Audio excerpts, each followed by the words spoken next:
Since its debut on the January 11th, 1993, WWE's Monday Night Raw has been the flagship show for the WWE. So flagship that it is actually considered to be called the A show, the most important show of the WWE. But over the years, the WWE Raw has been bad, per se. WWE Raw's ratings have dropped and dropped and dropped and dropped and dropped to the point where a few months ago, WWE Raw hit their lowest ratings ever. And I came today because I wanted to give my ideas out there on how you could make Raw just a little bit better. So the title of this video will be called How to Reconstruct Raw. Again, one of my fans out there, shout out to you, my dude. You know who you are. He was the one that recommended that I do a top 10 AEW versus New Japan Dream matches. By the way, if you haven't seen it, go check that out. And he also recommended that I make a video on how to reconstruct Raw. Now, let me just say before I get into this list, when it comes to booking ideas, when it comes to like storylines and stuff like that, I'm not a really good writer. Like, I'm just gonna be honest with you. When it comes to writing a wrestling show, I'm just not that good at it. That's why I talk about the show and give my thoughts on it and critique it like I know that I'm good at. But like writing a show, I don't know. But I had some ideas. It's not like 10, 15, 20 ideas.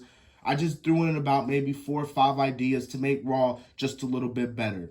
In my personal opinion, with these ideas implemented, I think you can make WWE Raw much better, much entertaining, I should say, and much just overall a product that the fans can enjoy, that not only the hardcore wrestling fan base can enjoy, but the casual fans as well, because you need to understand that's the intended audience that you need to go for, the casual audience, in my opinion. So coming in with the first reason the first way how you can reconstruct Raw, move away from the PG era, basically being more edgier. The WWE since like 2008, 2008, has been catering towards the family-friendly audience, basically also known as PG. Many wrestling fans have been saying how the PG era has been not such good for the WWE. And I am one of those people who is not a fan of the PG era. I am not. What made wrestling so cool back in the day? What made it so cool back in the Ruthless Aggression and Attitude era? That it was edgy, okay? You think kids nowadays are gonna come on a TV show and watch something that's friendly? No, they wanna see something that is appropriate for them. They wanna see something that is crazy, is out of this world, is edgy. That's what made the Attitude Era so great. That's what made the Ruthless Aggression era so great. So I feel like if the WWE gets rid of the PG era, goes back to TV 14, I think it could make Raw just a little bit more interesting. Now, I know people have been saying, oh, so we're going to bring back the Attitude Era, or we're going to bring back the Ruthless Aggression Era. We're not going to do that. The Attitude Era had its moment. Ruthless Aggression had its moment. This is a whole new spectrum. I'm not saying that the WWE needs to go full Attitude Era, full Ruthless Aggression era. Just go back to being just edgy, just a little bit edgier, but just move away from that family-friendly audience that you're trying to cater towards to. Okay, so the second way how you can reconstruct Raw, well, how I would reconstruct Raw, and the brand split. The brand split, in my opinion, it's worked, but at the same time, it really hasn't worked, especially for the tag team division. I think instead of what they did back in like October, November during the draft, where the Street Profits and the New Day had to literally trade their belts to one another, they could have had their match at Survivor Series And their match could have been a title unification match. They could have unified the belts, because the tag team division on two separate brands, it's hurting because we're seeing the same matches over and over again. We're seeing the same matches on Raw, and we're seeing the same matches on SmackDown. Heck, leading up to WrestleMania and even a little bit after WrestleMania, we saw the same match between the Street Profits and Andrade and Angel Garza, and we saw the same match every single week over and over again. That's how bad the tag team division is in the WWE. Instead of separating the belts, put the belts together, mix it all up, create this one championship, and put the entire, tag team division. You just let them be all one. Because having them separate, it's just, I don't know. It seemed like a good fit back in like 2016 and stuff, but now it's not, because it's just not. It's not. All right, so the next way how I would reconstruct Raw is how I would end Raw. And how I would end Raw is I would end Raw with people questioning. What you need to do, in my opinion, to get real people to like make them want to like see more, you got to get them questioning. Basically, a cliffhanger.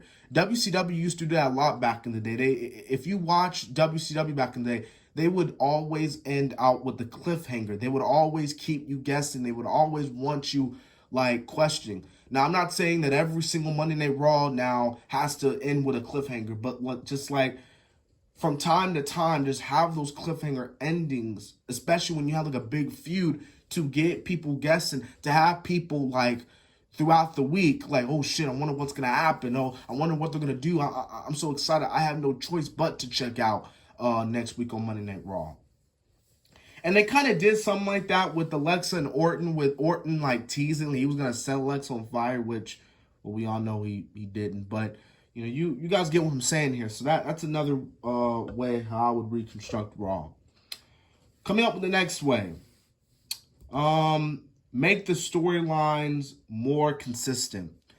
The problem with the WWE Raw is that, again, a lot of their storylines, they don't make sense, and they just don't follow up with it. Retribution could have had something. That storyline could have had something, but they weren't consistent with it.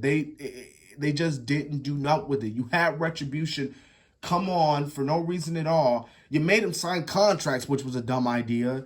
And the storyline, it could have had just maybe a little bit potential, but overall, they fucked it up, and just it just ruined the whole storyline. And now look at Retribution. Retribution is a joke now, to the point where they need to split up. Mia Yim needs to go back to NXT. You could take Dijakovic with her.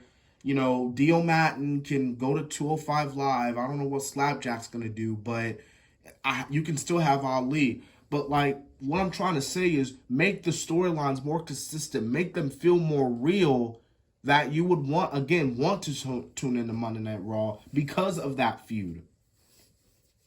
And now the final way how I would reconstruct Raw, the biggest one. And I think everybody in the wrestling community, hell, you don't even have to watch WWE anymore, and you can even agree with this as well. And 3 hours, okay?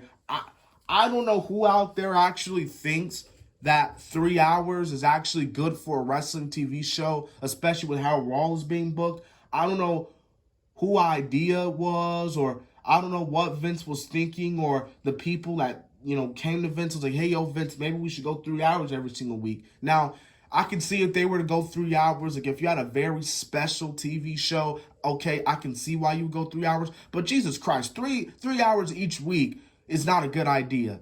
And that's for any wrestling show. It doesn't matter. It doesn't even have to be WWE. A 3-hour wrestling show is not good. All right, it's just not, because you're easily going to burn people out, and they're losing a lot of people. They're losing a lot of ratings after that third hour. And even over the years, the WWE has tried to do so hard to make the third hour appeasing, to make people to tune into the third hours, like the 24/7 segments and the Raw Underground. But those were pointless ideas that didn't make sense, because no matter what you did, you could have had CM Punk come back and host a talk show for the 10 hour. And then again, people probably still wouldn't tune up because by the 10 o'clock hour, I am burnt out. I am tired. I'm ready to go to bed. So, yeah, in 3 hours. That's the most important thing they need to do. They got to end the 3 hours. So, that's the video, everyone. That's how I would reconstruct Raw.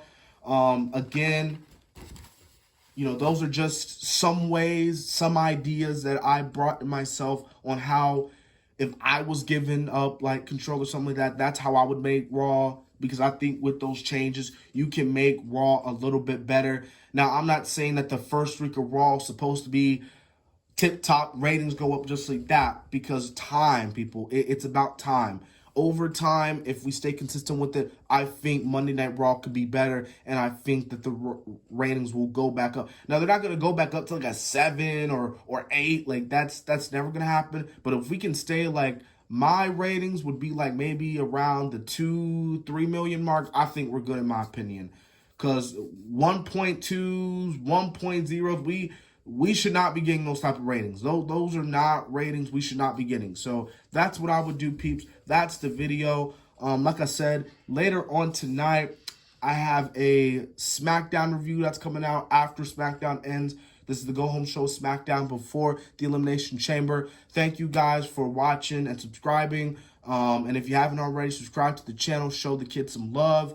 And yeah, thank you guys again. So yeah.